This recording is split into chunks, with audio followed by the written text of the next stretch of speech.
लातूर शहराच्या पूर्व भागात गोलाईच्या पूर्वेला ज्यावेळेस आपण जाता तर त्या ठिकाणी मांग गारुडी समाजाची विलासनगर नावाची एक मोठी वस्ती त्या ठिकाणी लातूरमध्ये मागच्या 30 ते 40 वर्षापासून आहे. 40 वर्षापासून त्या ठिकाणी फक्त मांग गारुडी समाज त्या ठिकाणी वास्तव्य करतो. त्यासोबत इतर काही समाजाची घरं त्या ठिकाणी आहेत. आज विलासनगरच्या स्थानिकांनी या ठिकाणी जिल्हाधिकाऱ्यांना निवेदन दिलेलं आहे. निवेदनाचा विषय असा आहे की 25 मार्च 2026 रोजी एक शासन निर्णय आला आणि त्या शासन निर्णयानुसार पूर्वीची जी सगळी अतिक्रमित घरे आहेत किंवा त्याला अतिक्रमित घरं मानलं गेलेलं आहे ती सगळी रेग्युलाइज करावीत, ती नियमित करावीत अशा प्रकारचा तो शासन निर्णय आलेला आहे. तर त्या शासन निर्णयाचा आदर करत तात्काळ त्याची अंमलबजावणी करून विलासनगरची जी सगळी घरं आहेत ते नियमित करावेत यासाठी जिल्हाधिकाऱ्यांनी निवेदन देण्यात आलेलं आहे. राष्ट्रीय मांग गारुडी क्रांती सेनेच्या माध्यमातून हे निवेदन देण्यात आलं. आपल्यासोबत या संघटनेचे पदाधिकारी आहेत. सुरेश काळेजी आहेत, राष्ट्रीय उपाध्यक्ष म्हणून ते काम पाहतात. तर त्यांच्याकडून आपण जाणून घेऊया. मी कॅमेरा पर्सनला विनंती करतो की त्यांनी इकडून यावं. तर आपण त्यांच्याकडून जाणून घेऊया की सर, आपण जे निवेदन दिलेलं आहे तर त्या अनुषंगाने काय सांगाल? 25 मार्च 2026 या शासन निर्णयाप्रमाणे 1 जानेवारी 2011 पूर्वीची वास्तव्यात असलेली सर्व घरं किंवा अतिक्रमणं नियमित करावी असं शासन निर्णय आलेला आहे. त्या नियमाप्रमाणे विलासनगरमध्ये जे वस्ती जे लोक राहतात ते गेली 30 ते 40 वर्षे या ठिकाणी हालापेष्टाचं जीवन जगत आहेत.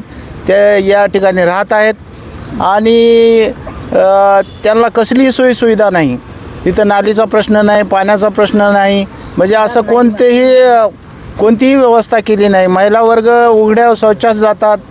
त्यामुळं खूप असा अवघड प्रसंग त्या ठिकाणी उद्भवला आहे.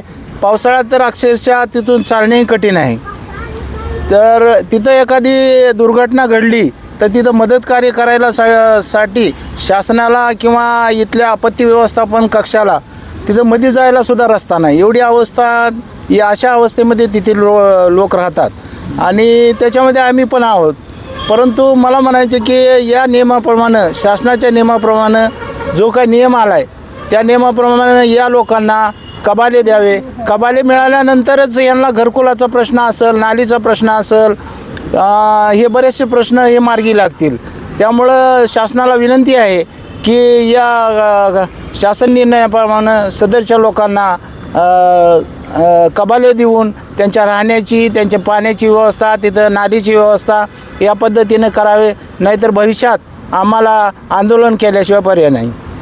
तर आपण पाहताय की कबाले नसल्यामुळं आणि हे अतिक्रमण रेग्युलाइज नसल्यामुळं, नियमितकरण नसल्यामुळं शासनाच्या कुठल्याही योजनेचा लाभ या ठिकाणी या लोकांना मिळत नाही आहे. महानगरपालिकेची आवास योजना असेल किंवा नगर नियोजनासंदर्भात ज्या काही अडचणी असतील त्या अडचणी त्यांच्या दूर केल्या जात नाहीत. आपल्यासोबत हा सगळा महिला वर्ग आहे, त्यांच्याकडून आपण जाणून घ्या. काय सांगाल, कशा पद्धतीनं अडचणींना सामोरं जावं लागत आहे? माझं एकच म्हणणं आहे शासनाला की आज आमची जे नागरिक आहेत तिथं राहणारे इतर समाज, म्हणजे समजा समाज आहे, मुस्लिम, मांग, महार, गारुडी असे समाज आहेत. आज तिथं 3री पिढी आहे. त्या 3री पिढीपर्यंत तिथं कुठला कबाला नाही किंवा नाली रोड नाही किंवा संडास बाथरूम नाही. आमचे जे लोक आहेत तिथं मेले आणि वारले तरी तिथं जायला रस्ता नाही आणि कोण तिथं दुर्लक्ष करतात की बाबा करूत म्हणतात. आज तिथं असं म्हणूनच आज आमची 3री पिढी तिथंच कुजत आहे.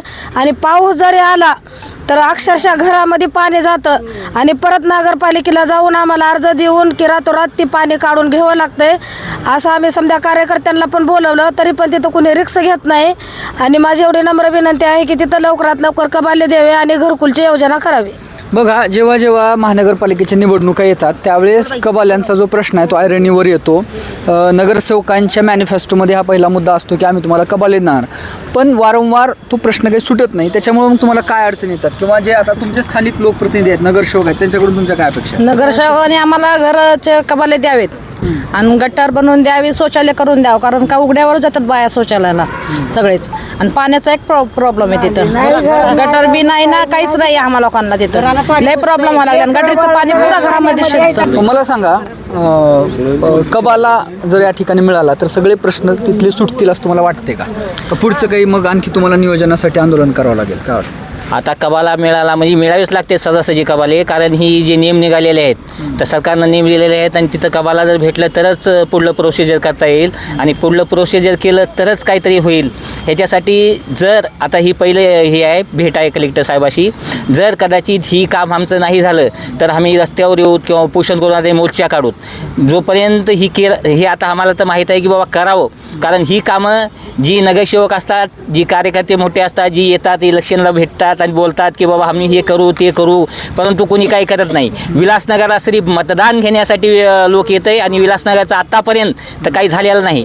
कारण जी स्कीम लातूरमध्ये चालती ती फर्स्ट विलासनगरला यावी लागते, कारण ही विलासनगरची लोक जी लातूर घाण होतं आहे त्या लातूर घाणीमध्ये स्वच्छता जे करणारे लोक आहेत तीही लोक आहेत.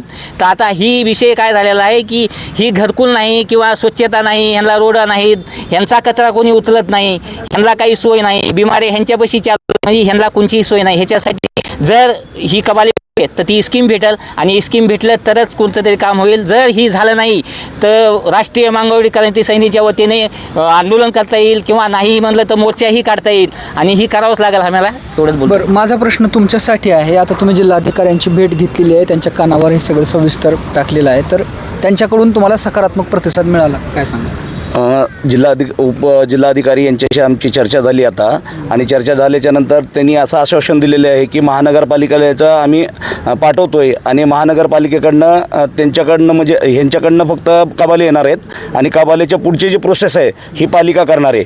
मग ते तर AC कास्टमध्ये असतील तर त्यांना रमाई घरकुल योजना मिळेल आणि अवदर कास्ट असेल त्यांना पंतप्रधान घरकुल योजना मिळेल. या दोन्हीचं संगनमत करून आपण तिथं सविस्तर कसं बसवता येईल सर्वांना, व्यवस्थित नाल्या, व्यवस्थित पाणी, व्यवस्थित तिथं लाईट आली पाहिजे आणि सर्वांचं जीवन एकदम सुंदर आणि प्रशासन सकारात्मक वाटते का? प्रशासन आता सध्या तर सकारात्मक वाटतंय मला, कारण की त्यांनी बोलले. आपल्यासोबत काही तरुण आहेत, माझ्यासोबत विशाल आहे. विशाल, मला सांग, आता तरुण पिढी म्हणून तुम्ही या प्रश्नाकडे कसं बघता? कारण इथून पुढचं जे भविष्य आहे ते तुम्हाला त्या ठिकाणी काढायचं आहे. तर काय वाटतं, कबाला मिळणं किती युवा म्हणून किती महत्त्वाचं वाटतं? राष्ट्रीय मांगावरडी क्रांती सेनेच्या माध्यमातून आता तर सध्या ह्या कामाला सुरुवात झालेली आहे. कारण गेल्या 40 वर्षापासून आमचे लोक इथं वास्तव्यात आहेत. राहायला वेळोवेळ आम्ही संडास बाथरूमासाठी महानगरपालिकेमध्ये जातो आणि त्यांना निवेदनं देतो. संडास बाथरूम त्या ठिकाणी आम्हाला बांधून देण्यात येत नाहीत. राहायला आता नगरसेवकाची निवडणूक झाली, नगरसेवकांना आता आश्वासन दिलीत. खरं तर या कबालेचा जो विषय आहे त्या नगरसेवकांनी उचलायला पाहिजे, परंतु आता निवडणूक त्यांची संपली. आता नगरसेवकाच्या कानावरती आम्ही टाकलेला आहे आता विषयही. आणि खरं तर म्हणल्यावर आता जे आमच्यामध्ये शिक्षणाचं प्रमाण खूप मोठ्या प्रमाणामध्ये कमी आहे आणि त्या वस्तीमध्ये जर तुम्ही बघितलं एखाद्याची जर त्या ठिकाणी दुःखद निधन झालं तर ते निधन त्या ठिकाणी जायला सुद्धा वाट नाही. अशा सध्या त्या परिस्थिती त्या सध्याची आता झालेली आहे. माझं एवढंच म्हणणं आहे की त्या ठिकाणी रस्ते, नाली व संडास बाथरूम व सगळं सेपरेट सगळ्याला घरं त्या ठिकाणी बांधून देण्यात यावी. तर आपण पाहतोय की एक फार मोठा जनसमूह मागच्या 30-40 वर्षापासून लातूरसारख्या शहरामध्ये राहतोय आणि अत्यंत प्राथमिक अशा स्वरूपाच्या सुविधासुद्धा त्यांना मिळत नाहीत. अत्यंत अभावग्रस्त असत्या परिस्थितीमध्ये ते राहतात आणि त्यांना शासनाच्या निर्णयाची अंमलबजावणी करा हे सांगण्यासाठी, अशा प्रकारची विनंती करण्यासाठी जिल्हाधिकारी कार्यालयामध्ये येऊन उपजिल्हाधिकाऱ्यांची भेट घ्यावी लागते. मुळात हेच लोकशाहीच्या असंवेदनशीलतेचं एक प्रतीक आहे. मला असं वाटते की या गोष्टीची तात्काळ आणि गांभीर्याने दखल घेऊन महसूल प्रशासन असेल किंवा महानगरपालिका प्रशासन असेल या दोघांनी समन्वयाने लवकरात लवकर यांना कबाले वाटप करून त्यांच्या घरकुलाची व्यवस्था केली जावी. यासाठीची जी काही पावले आहेत ती तातडीने उचलण्याची गरज आता सर्व समाजाच्या सगळ्या स्तरामधून व्यक्त केली जात आहे. विक्रांत शंके, कॅमेरा पर्सन आदित्यसह, महाराष्ट्र जीवन न्यूजसाठी लातूर.